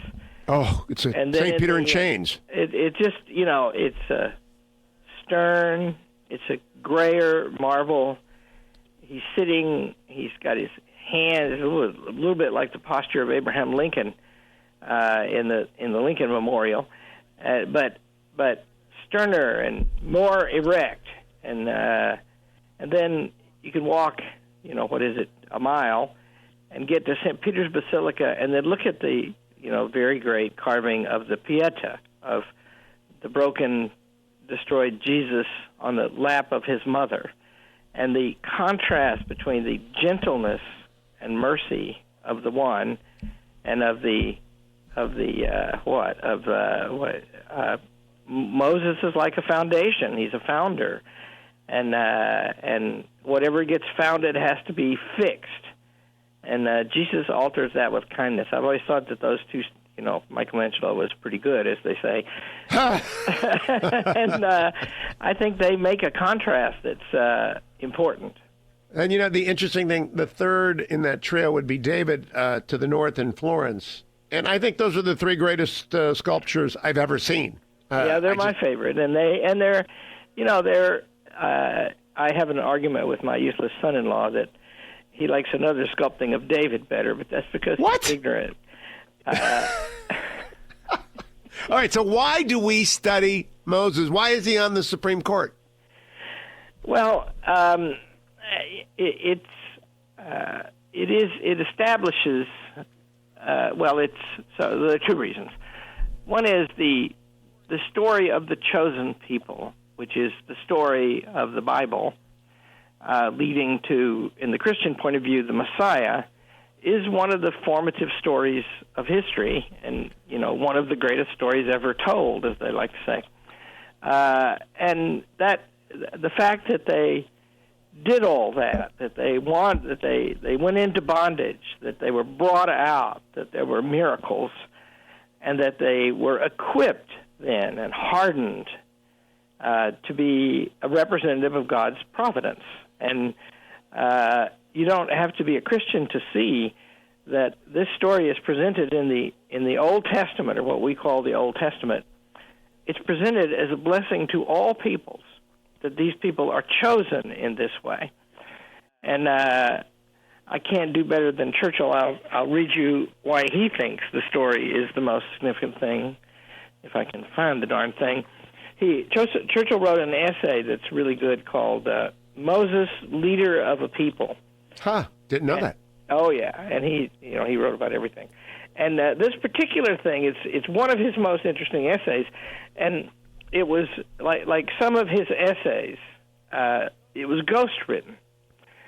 He got a young kid who just got his, as Churchill writes, a good second. That's the second best degree you can get in Oxford. He got him to write it up and put in, he says, all of the latest scholarship.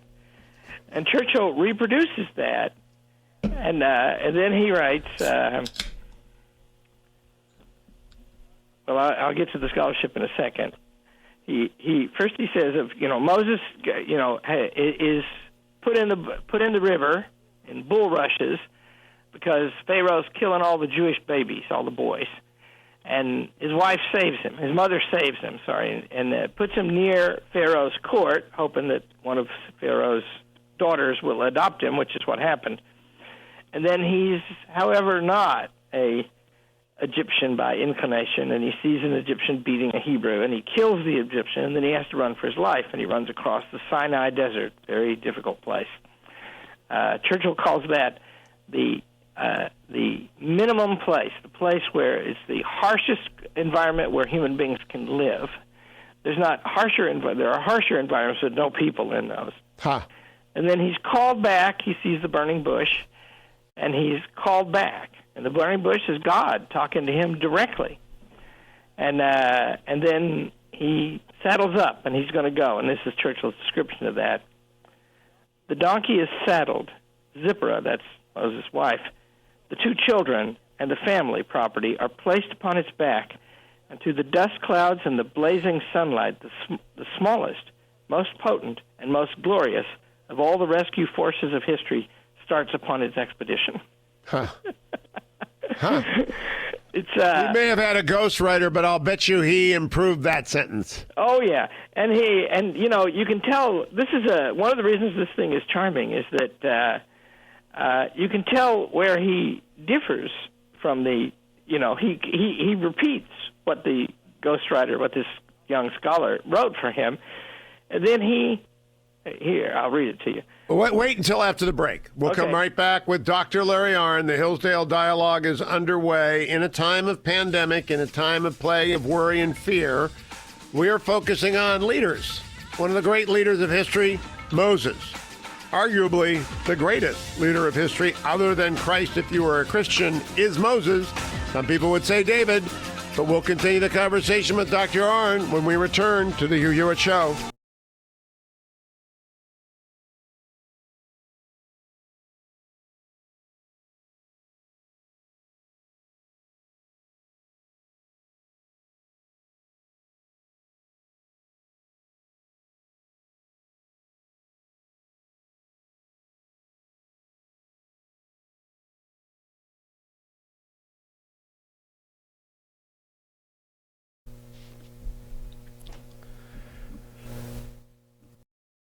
Welcome, America.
Welcome back, America. It's Hugh Hewitt. The Hillsdale Dog is underway.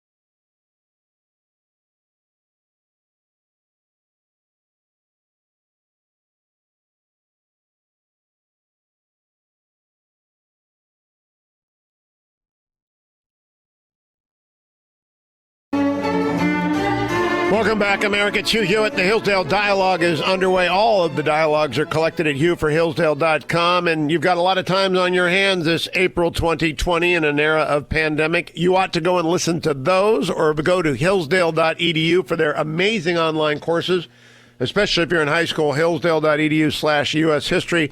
Dr. Larry Arnn is my interlocutor today. He's the president of Hillsdale College, has been for a long time, a good friend. We're talking for the first time in all these years about Moses, which strikes me as we oversight on our part, because he is so crucial. And we went to break, and you were about to read something from Churchill's essay about Moses.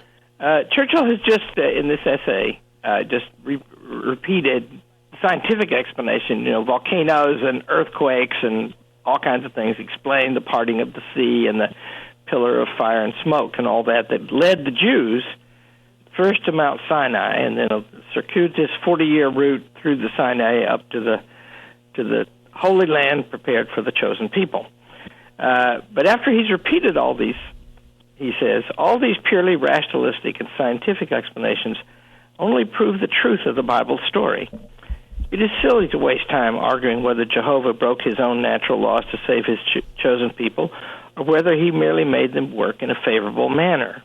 By the way, those two things amount to the same thing, both a providential intervention. At any rate, there is no doubt about one miracle. This wandering tribe, in many respects indistinguishable from numberless nomadic communities, grasped and proclaimed an idea which all the genius of Greece and all the power of Rome were incapable. There was to be only one God, a universal God, a God of nations, a just God, a God who would punish in another world a wicked man dying rich and prosperous. So you see, that's the point. I think Churchill isolates that particularly. You could just hear him arguing with the person who wrote the draft. The point is that Abraham receives the covenant, and the whole story starts with that, and that's about 400 years before Moses.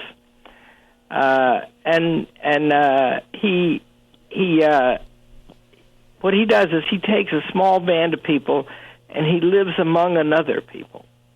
And then that small band, now larger, migrates to Egypt and gets larger yet, and then they come back as a people, and they are formed into an army, and they take a land that, Churchill excuses that by saying they just got so tough in the desert they got out of hand and wasn't what God told them to do.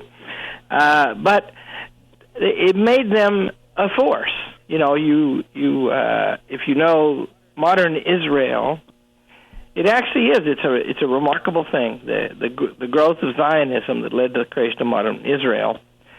That is a growth, a rebirth of the idea. It happened in the 19th century, late, that we were made to have a place where we represented God to the world. And we are the chosen people. And that's too bad because we're not up to it. And we have to go through incredible sufferings. But we're doing that not just for ourselves, but for everybody.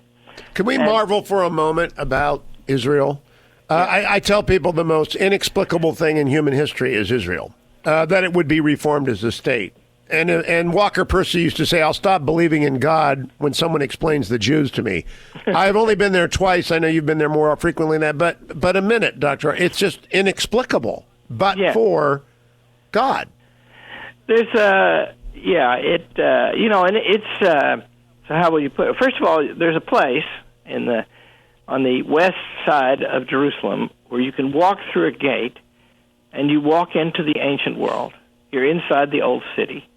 The southeast corner of the walls around that city date from Solomon, and you're in this world now. What's inside this world is 4 quarters: Muslims, Jews, and 2 sets of Christians, and it is the place where Jesus was arrested and tried and executed, and it is the place where the high holy temple, the first and the second, the first built by Solomon and the second by Herod, that's the place. And you that's go the look place. at We're going to come back. That place would not be there but for Moses. We continue the conversation after the break with Dr. Larry Arnn, all things Hillsdale, during the break at hillsdale.edu.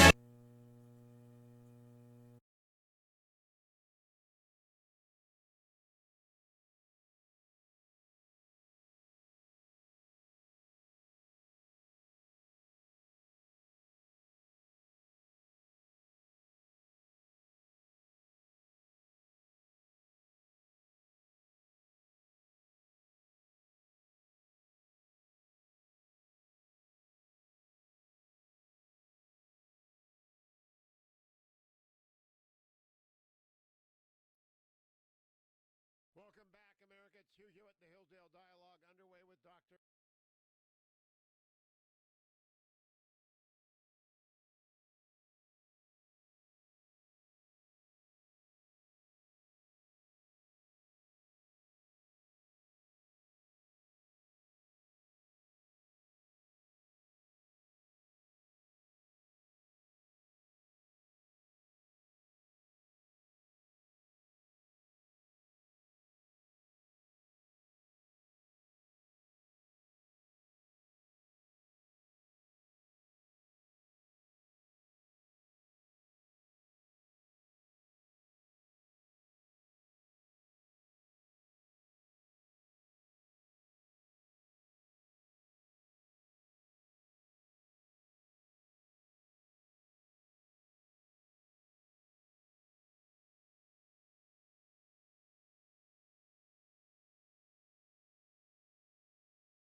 Welcome back, America. It's Hugh Hewitt, the Hillsdale Dialogue, underway with Dr. Larry Arnn, president of Hillsdale College.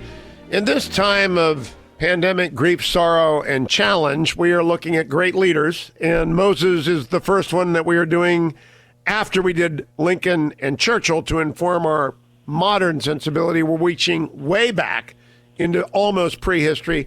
And Dr. Arnn, I am frequently wrong, but never in doubt on the air, as my calling requires. I believe it is the case, but tell me if I'm wrong.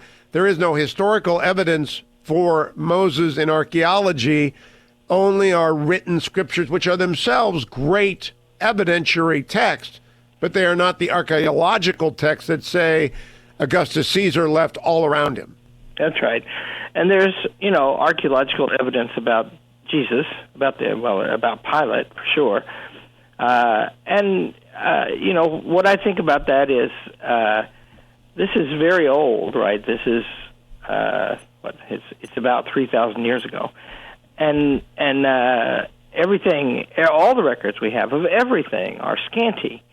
But the significant thing about this is, what Churchill said, what I believe, and that is, first of all, it is such a remarkable story. How would God, having created, it sort of solves a dramatic problem in a way. How would God, having created the earth and everything in it, how would he intervene to have an influence on things, to set them right?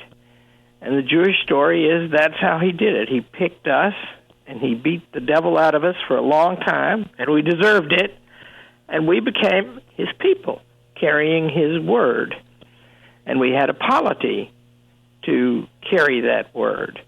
And then the Christian view is that Jesus is descended from the founders of Israel, directly from David, and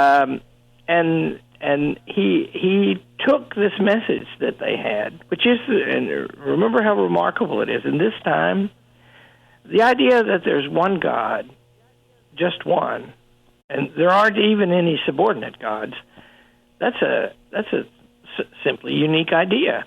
Well, I have been talking this week with Tom Holland, author of Dominion, an Oxford Dawn and BBC presenter, about how Christianity has shaped the modern world. But of course, there would be no Christianity but for Judaism. And it is quite profound. It's everywhere. Moses is everywhere because Jesus is everywhere. And you don't get the redemption story without Moses and David and Abraham, as you pointed out. The question is, what is Moses' particular lesson for people right now? And I say that with the president having 3 days ago referenced the Civil War and 600,000 dead, a period of great suffering. He is telling he wants people to be hopeful. He is trying to be, I use his term, cheerleader, but to brace yourself. What does Moses tell him and us about now? Well, you can't read history, and you can't read this particular history, inspired history. You can't read it without seeing that there's a lot of trouble in the world, and you can't see it read it without seeing that the trouble afflicts us individually and as a people. And how does a great people act under suffering? They get better. I like to say that in 1940, Great Britain, modern little local frumpy Great Britain, turned into Sparta. They just were fierce. That's well said. And Churchill was getting ready to invite them to, if the Germans came ashore, to take one with you. And that's, and Churchill hated that kind of thing, tried to avoid war all his life. But a spirit comes over them, right? And I believe that we are the best equipped people on earth to deal with this. And only the secondary reason is that we're very scientific and have an excellent medical system. The real reason is we are used to competing with and cooperating with each other in alternation, and we are good at each taking his part. Dr. Arnn, on Meet the Press this past Sunday, I used a track metaphor for what I see happening, which is America's got a hell of a kick.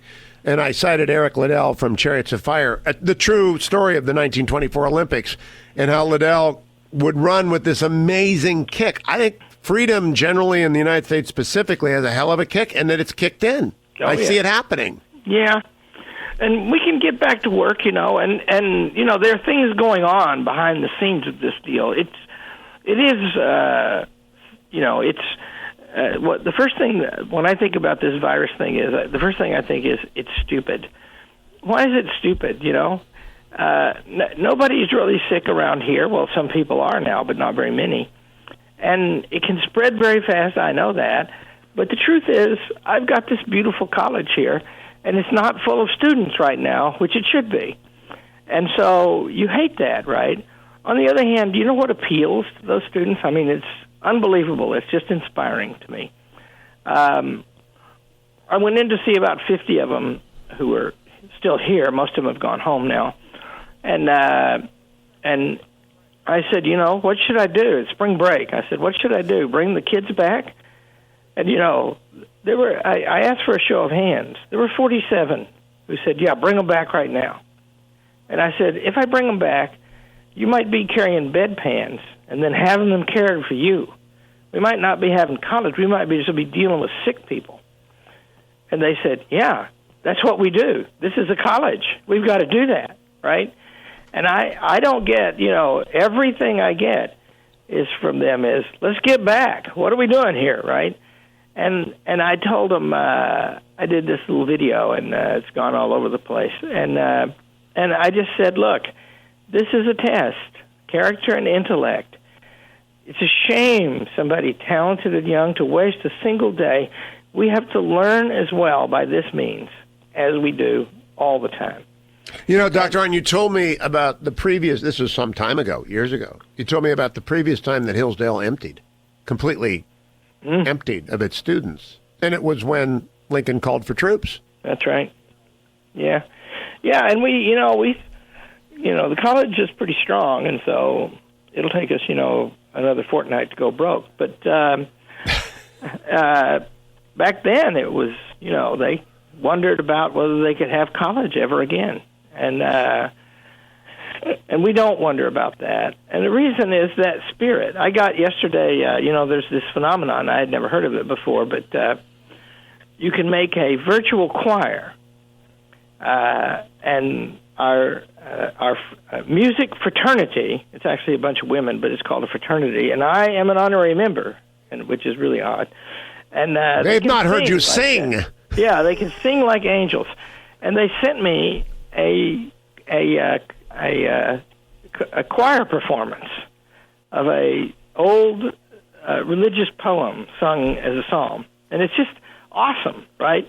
And they sent me that, and I'm putting it all over the world because it's really great. And of course, one of the points that they love the college, they want to make that point, and they even say they love me. Well, absence makes the heart go fonder, but yeah, it's just great.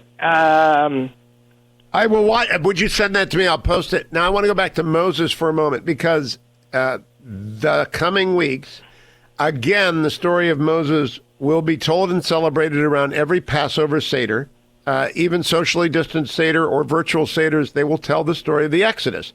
It's been told through history again and again and again, and it will never not be told. I think the Jewish people are indestructible. It will never not be told. Why is that so appealing to so many other cultures in addition to Jewish culture? Well, that's the message, right? That's why Churchill's reaction, it's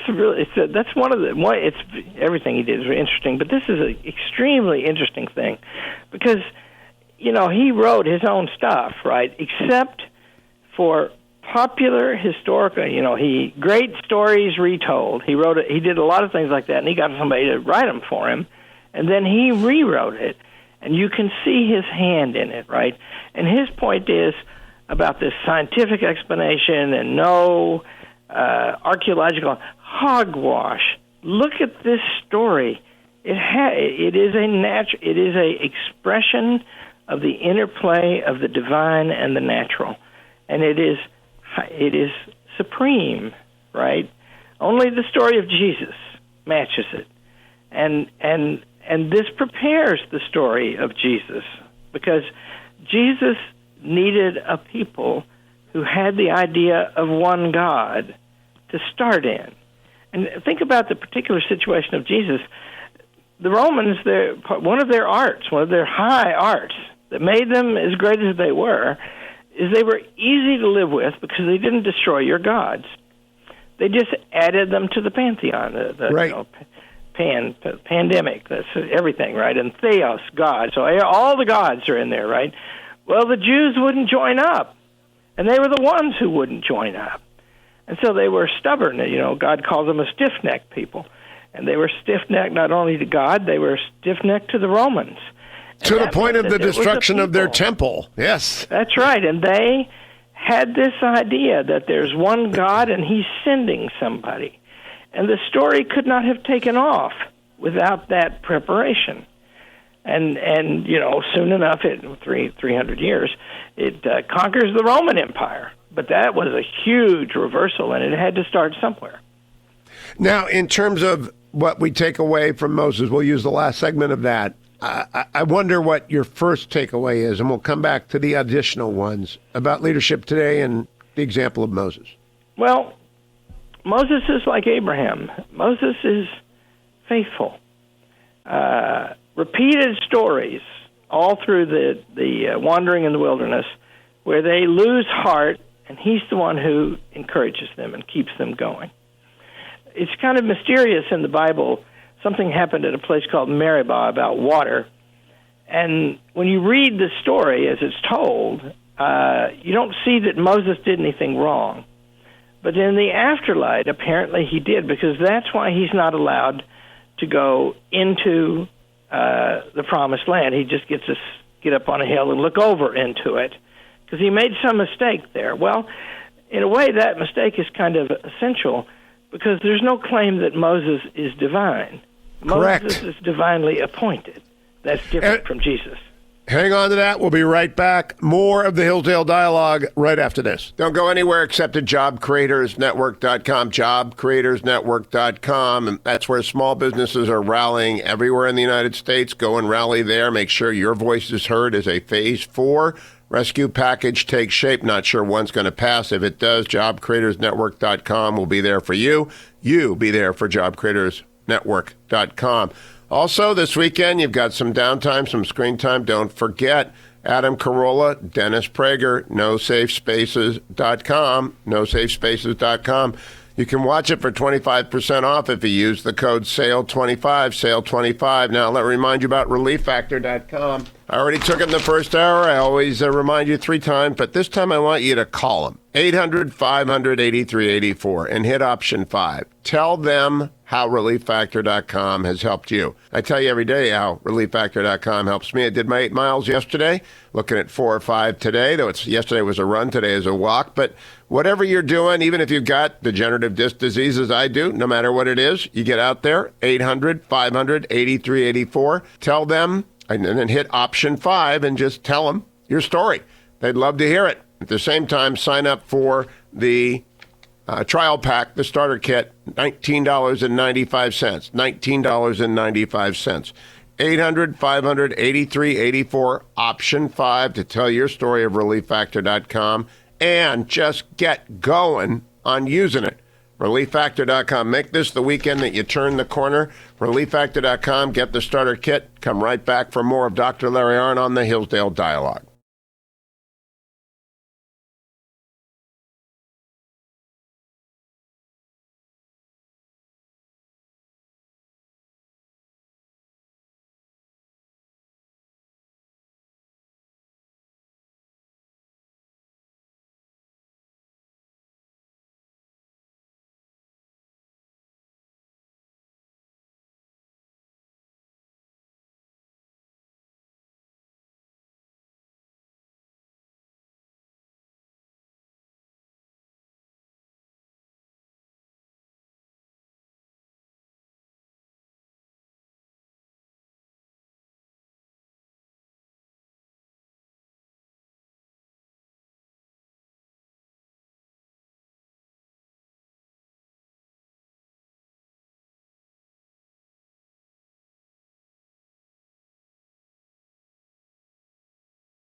Welcome back, America. The Hillsdale Dialogue on the Hugh Hewitt Show with Dr. Larry Arnn, president of Hillsdale College. All things Hillsdale at hillsdale.edu.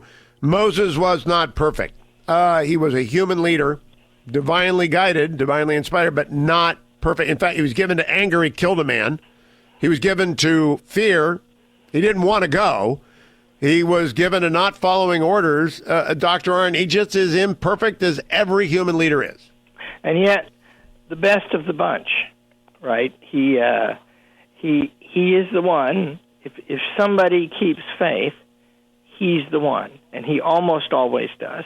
And think of to take a whole lot of people out into a place where it's hard for 10 to find a living, and wander around for 40 years, and people dying. I mean, all of the ones who left Egypt had to die off before they could be allowed to go. They had to get the slavery beat out of them. And he's the one who steered them through that.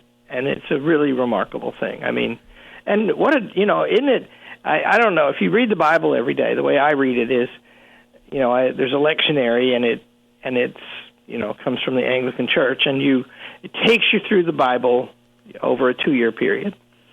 I just delight when you get to the part of the Old Testament, which you do a couple times a year, actually, where, you start with Genesis. And here's what's going to happen, right? You're going to meet Abraham, and you're going to have the fall, and then you're going to meet Abraham, and then then Joseph, and his brothers are going to kill him, and they're going to sell him down to Egypt, and he's going to go to prison, and then they're going to become a great people down. It's all just what a story, and it is, it is a perfect story, a beautiful story, and it has survived because it is the epitome of God's providence. Now, he is a harsh judge. There are stories within the story of Moses where people do wrong, and Moses summons down the wrath of God, which is pretty doggone difficult. It's severe. He is a severe ruler. There's also times he's merciful. So I guess it is a balance that is not easily deciphered and requires study. Abraham, there's the story of Abraham, Moses' ancestor, pleading for Sodom and Gomorrah. Yep. Right? But Moses does something Abraham doesn't do, right? You have to remember the difference between Moses and Jesus. Something Moses has in common with Muhammad. Moses is a lawgiver, a ruler, and a military commander. And he sets up a polity, sets up a regime, a way of living for a people. Now, he's a representative of everybody's God. That's an emphatic claim from early in the Bible, from the beginning of Genesis, but also especially in the Abraham story. This will be a blessing to all the peoples on the face of the earth, this covenant with Abraham. And on the other hand, he sets up the laws under which this people who are appointed to carry a message will live, and they will live as a people. And they will have their orthodoxies, their ways of behaving that mark them out and keep them together.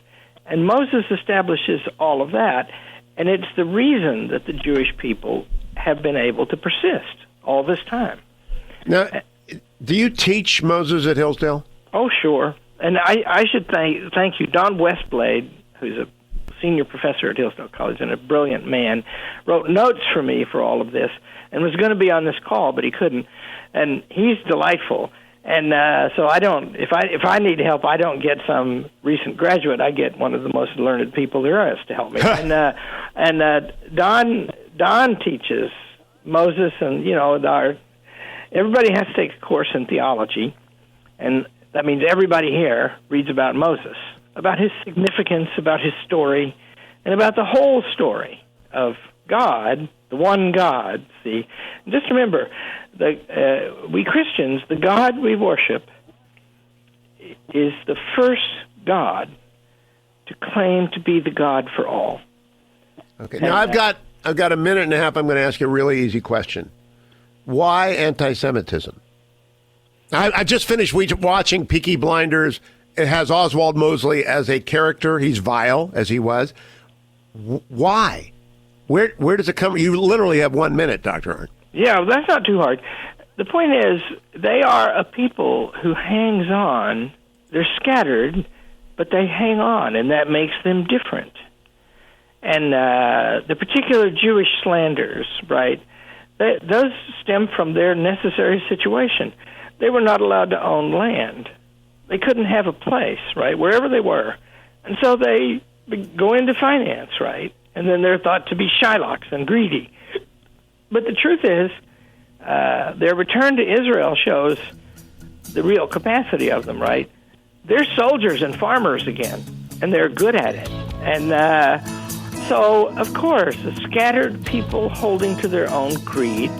I mean, Hitler's particular hatred of them was that they were separate from the folk, right? And we have to come back to this. We really do, because it's. I'm sure Churchill has written about it. We need to know about it. But this concludes this week's Hillsdale Dialogue with Dr. Larry Arnn. It's at HughforHillsdale.com. It is at everything Hillsdale at Hillsdale.edu. Go there during the pandemic, get encouragement, and come back next week for the Hugh Hewitt Show.